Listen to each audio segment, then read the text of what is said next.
This is Jackson County Government Close-Up, your source for news and information from your county government. Join us this hour for in-depth conversation, viewer call-ins, and a chance to meet those in county government working for you.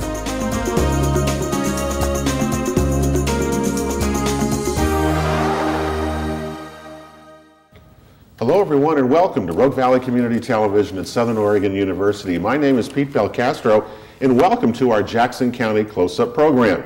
Every other month we bring you this show to get you a close-up look at what's going on in Jackson County's government.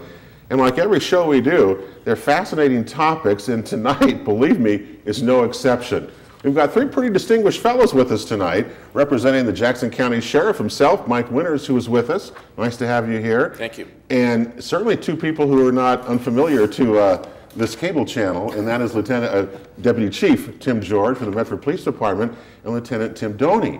Now we're here tonight, first of all, welcome all of you here. It's always good to have you here. Thank you. And discuss things with law enforcement about what's going on in Jackson County, because what you all do, you're at the front lines and you see what most of us do not see or do not understand. Tonight's topic is really about medical marijuana and what's the status of that law that Oregonians passed really back in 1998. That's surprising. It seemed like it's been 12 years since that law was passed and went into effect in 1999. So here we are in the first of 2011, and the whole topic is kind of sprung to life. And it's controversial, it's out there, it's crazy, and we're going to discuss it. So is that a good way to set it up, Sheriff? I guess that's it. You've been here before, and we've talked about the issue of marijuana growing in forests and the way the Sheriff's Department has looked at this and handled this, and you're right in the forefront of this. What is just to share people, what's the issue with this? Well, the issue is that the laws were passed, as you said, in '98, and the biggest issue is there's so many people that are out of compliance. The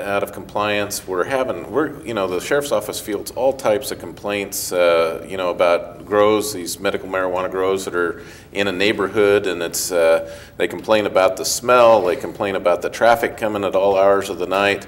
It devalues home property. So it's a big picture for a lot of people. I think there was a lot of unintended consequences, which the lieutenant and the chief will get into here a little later. So you're saying basically is that over these last 11 years that more complaints are coming up, more people are using medical marijuana, therefore the whole thing is expanding, and you're basically getting complaints now that you didn't maybe get 10 years ago, 9 years ago. Is that well? The lieutenant fields, I'm sure, complaints every day, and we nearly do. But I'm sure, as the operator of the drug task force here in the county, he's dealing with it on a daily basis. Well, Tim and Tim, the Tim and Tim show there.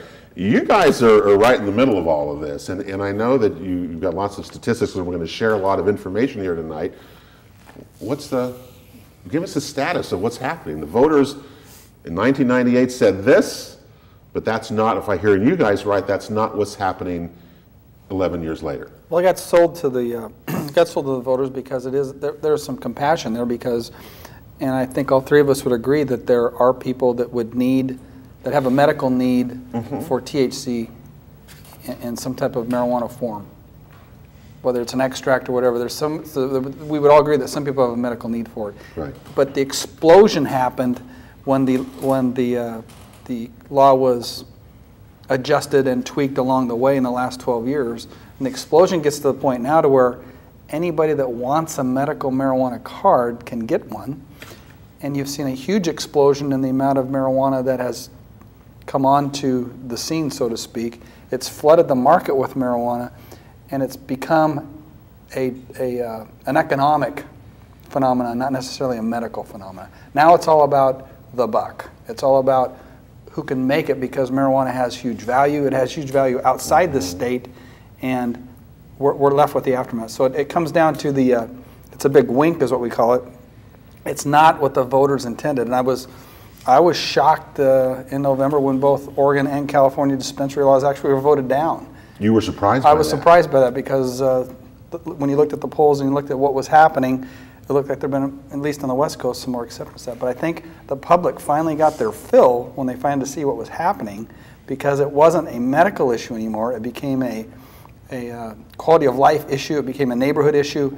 It became what was next door to them, what was in their backyard, what was in their schools, what was coming down the pike here. And now you've seen this explosion of there's radio ads, there's TV ads for it. It's changed totally. Get legal, get your card, get this, get that. It's taken a left turn from the medical need, and it's become this cash crop. And now we have to deal with, as the sheriff said, we have to deal with everybody that's out of compliance, the complaints coming from all different stems, and it is constant, especially from about August to late October. It's over the top. Over the top in terms of number of complaints, number of calls. Number of complaints, number of everything that you see. Right. Tim, you're at the front line of this too. Continue on from what Tim has said. Well, I think I see it through the lens of being on the countywide drug and gang task force. Okay. And you know, when I got this position a little over a year ago, it was a real eye-opener to me, because certainly I think when the voters voted this in back in the late 90s, compassion was the key that they were looking at. And I don't think, as the deputy chief mentioned earlier, I don't think you're going to find arguments from folks in the law enforcement community that there may be folks that fit that criteria that could medically have some benefits from THC in some form. But the reality in my line of work is, on a weekly basis and during certain portions of the year during a daily basis, we're fielding complaints from neighbors in the city, out in the unincorporated areas of the county, since we're a countywide task force.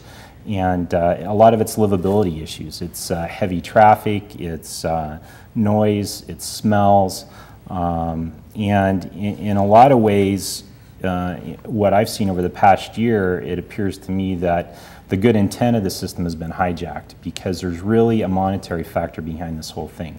Marijuana that's produced in the southwest part of the state, that's sold for $2,100 to $3,000 a pound, you know, travels east. By the time it makes it to Minneapolis, it's $5,000 a pound. By the time it makes it to the East Coast, it could be up to $6,000 a pound.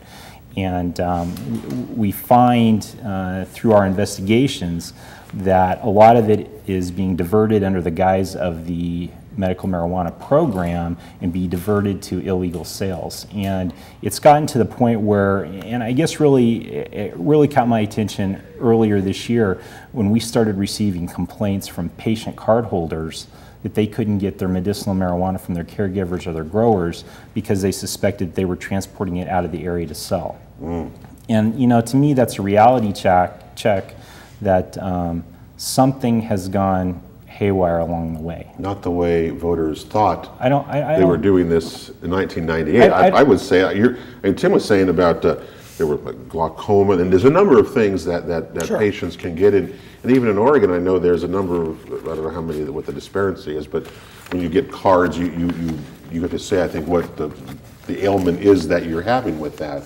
But it's gone beyond that. It's become a commodity. Well, that is now, it's a commodity, and it's a valuable commodity. I mean, it's no different.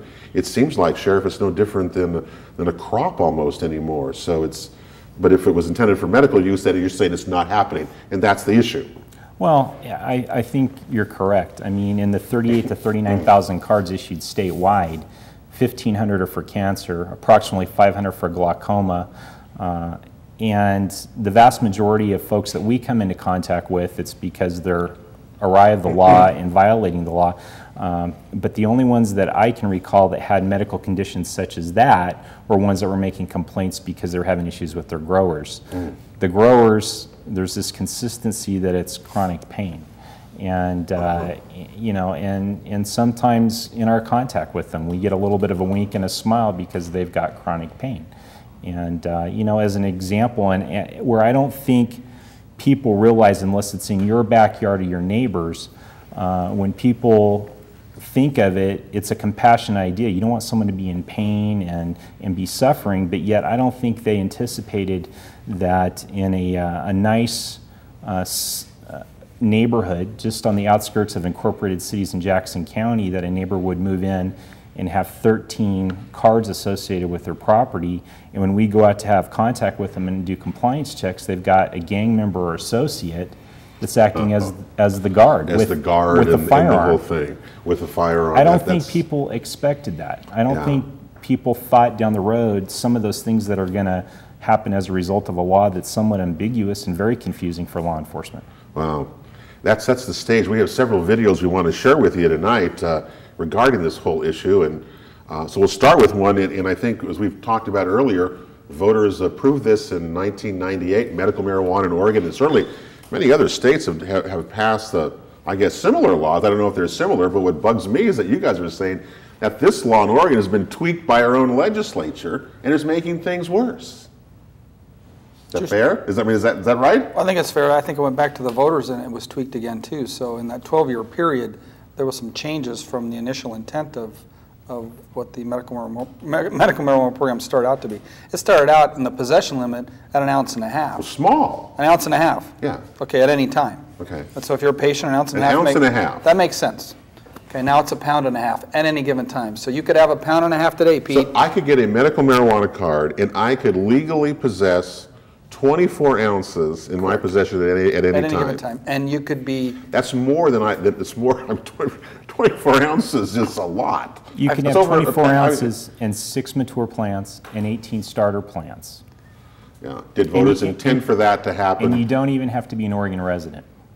I think you're beginning to see, we're beginning to see what the magnitude and how is it expanded. Let's go to the video right now. We'll come back, continue with Deputy Chief Tim George of the Medford Police Department, Lieutenant Tim Doney, and Sheriff Mike Winters. The title of this first video, and this kind of sums it up for us here, basically it's called Compassionate Intent Gone Totally Wrong. Let's roll the video.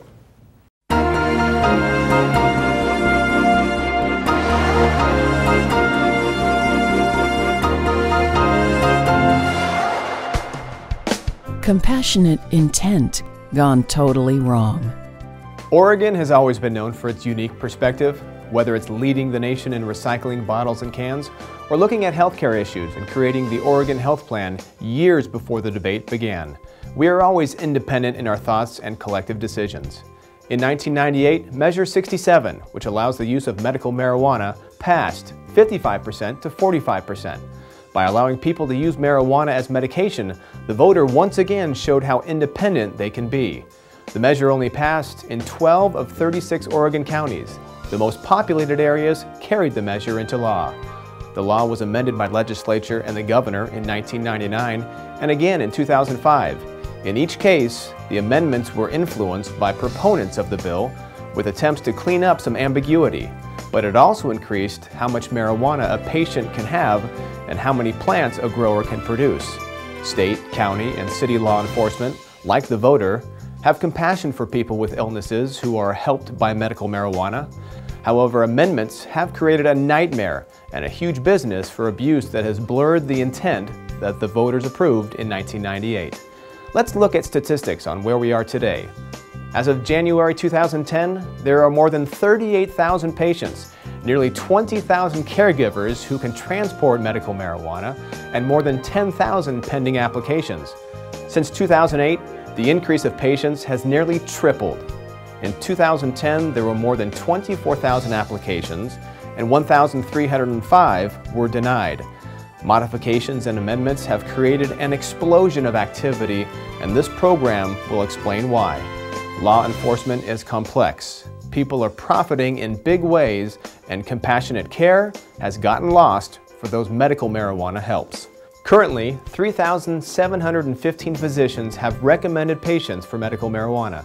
As of February 2010, a handful, just 10 of the 3,715 physicians, made 59% of these recommendations.